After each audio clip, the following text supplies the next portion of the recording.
Ridley उसे रोकने की कोशिश करती है, लेकिन तब तक सब कुछ खत्म हो चुका होता है। वे इस मृत यूनिकॉर्न को कार में रखकर ओडल के घर पहुंचते हैं, जहां उनका स्वागत ओडल की पत्नी बेलिंडा और बेटा शेपर्ड करते हैं।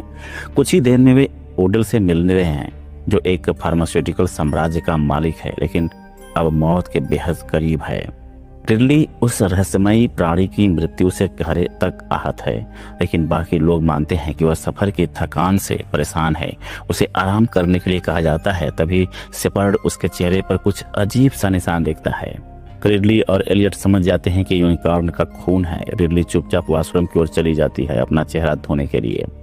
ओडेल जानता है कि उसकी जिंदगी अब कुछ ही महीनों की मेहमान है। कैंसर ने उसके शरीर को लगभग खत्म कर दिया है। ऐसे में वह चाहता है कि उसके जाने के बाद उसका विशाल बिजनेस एक भरोसेमंद व्यक्ति के हाथों में जाए, और उसके लिए उसने एलियट को चुना है।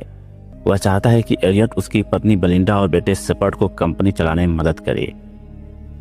जब एलियट कुछ दस्तावेज पढ़ रहा होता है तो उसे अचानक महसूस होता है कि अब उसे पढ़ने के लिए चश्मे की जरूरत नहीं। उसकी नज़र खुद ब खुद ठीक हो गई है।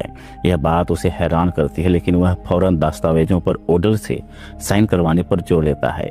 मगर ओडल, बेलिंडा और शेपर्ड कहते हैं कि पहले वे चाहते हैं कि एलियट उनके साथ थोड़ा समय बिताए, ताकि वह उन्हें बेहतर ढंग से समझ सके।